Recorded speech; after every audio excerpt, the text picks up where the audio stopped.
Maraming mga kababayan natin ang mga Pilipino na naninirahan ngayon sa Israel dahil sa iba't ibang kadahilanan.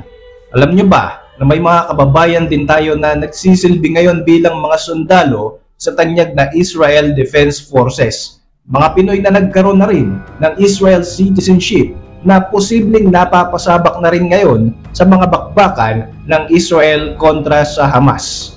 Ako po si Roy Z and welcome sa Ken Thoughts. Kung hilig mo ang mga ganitong videos, mag-like at mag-subscribe para lagi kang updated sa mga susunod na upload. Ang Israel Defense Forces ay ang hukbong sandatahan ng bansang Israel na kinabibilangan ng Israeli Army, Navy at Air Force na itatag ito noong May 31, 1948, 2 linggo matapos may deklara ang kalayaan ng bansang ito. Mula nang maitatag ang IDF, naging guiding principle na nito ang hubugin ang kanilang bansa sa pamamagitan ng pagdepensa rito, partikular na sa mga bansang nais magpabagsak sa Israel. Sa pagpasok ng 21st century, tinatayang aabot na sa 125,000 ang tropa ng buong IDF na sumailalim sa intensive and advanced training. Nagtataglay din sila ng mga advanced missile defense system, mechanized form, kabilang ang 2,500 na mga tangke at mahigit sa 5,000 armored personnel carrier. Narito ang ilan sa mga Pilipino na nakapasok sa serbisyo bilang mga sundalo ng hukbong sandatahan ng Israel. Master Sergeant Urilinda. Isa sa mga sundalong nagsisilbi ngayon sa Israel Defense Forces ay si Master Sergeant Urilinda. Taong 2008, nang lisanin ni Urilinda ang Pilipinas upang magtungo sa Israel. Dala-dala lamang ang kanyang determinasyon at lakas ng loob. Nagtungo siya sa bansang ito dahil bata pa lamang siya ay pangarap na niyang magsilbi sa Israeli Defense Forces kahit na siya ay isang Kristiyano. Nagbago ang buhay ni Urilinda mula na makapasok siya sa puwersang militar ng Israel. Naninirahan lamang siya noon sa isang maliit na barangay sa Pilipinas kung saan wala silang maayos na supply ng tubig at kuryente. Sa ngayon nga na nagsiservisyo na siya bilang isang combat soldier sa Karakal Battalion, ay tumutulong na siyang protektahan ang libu-libong mga Israel citizens. Sinabi ni Urilinda na noong unang marinig niya ang mga bagay tungkol sa Israel Defense Forces ay pinangarap na talaga niya ang maging bahagi nito. Sinabi pa nga niya na alam niyang kailangan niyang gumawa ng paraan para ito ay maisakatuparan. Tinatawag nga din daw siya ng kanyang mga kaibigan sa Pilipinas bilang Zina Warrior Princess. Staff Sergeant Arpon. Isa pa sa mga magigiting na sundalong Pilipino sa Israel Defense Forces ay si Staff Sergeant Joanna Chris Arpon. Anak siya ng mga Pilipino na nagtungo sa Israel noong 1988 para magtrabaho. Nag-enlist siya bilang isang combat soldiers dahil noong manalasa ang bagyong Yolanda sa Pilipinas way back 2013, ang mga Israeli forces ang tumulong at nagligtas sa kanyang lola. Para sa kanya, personal ang kanyang rason para pumasok dito.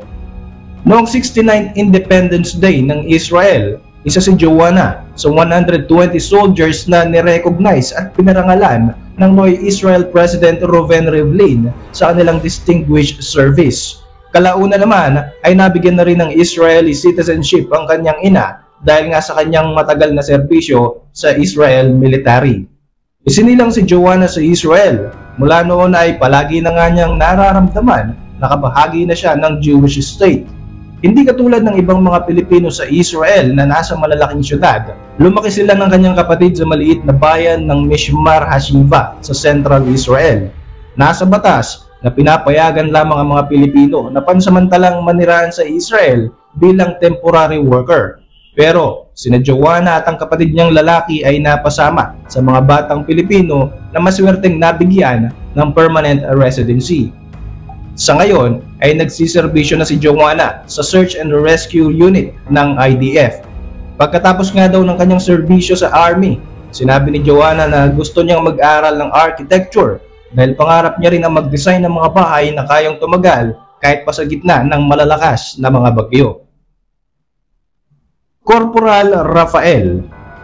Nagsimula sa isang diplomatic family At kakaiba naman ang kwento ng enlistment ni Corporal Aaron Rafael sa Israel Defense Forces.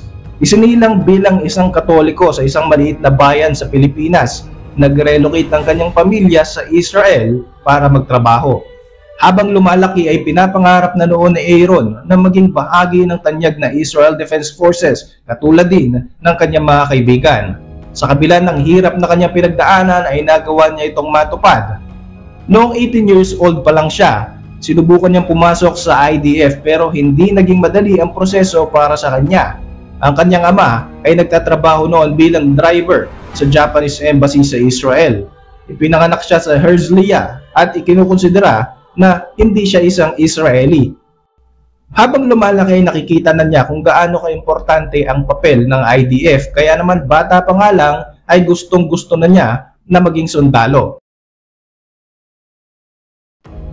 Dahil sa kanyang kakaibang sitwasyon, maraming na-encounter na bureaucratic hurdles etong si Aaron sa kanyang pagsubok na makapasok sa military. 3rd grade pa lamang siya ay nag-apply na siya bilang Israel citizen pero sobrang hirap ng kanyang pinagdaanan hanggang sa noong 2013 nga ay ganap na itong naibigay sa kanya.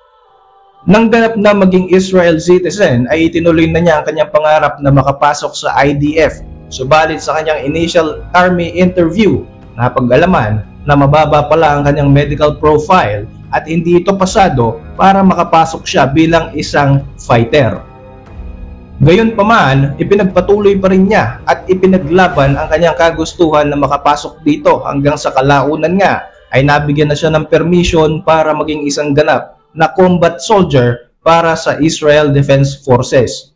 Taong 2014 nang makumpleto ni Aaron ang kanyang advanced training at napasama na nga siya sa Nahal Infantry Brigade kung saan idineploy sila para depensahan ang mga Israeli borders. Sa kanyang pagsiservisyo sa hukbong militar ng Israel, napatunayan niya kung gaano kahalaga ang army para sa existence ng Israeli state at sa pagtatagumpay ng bansang ito.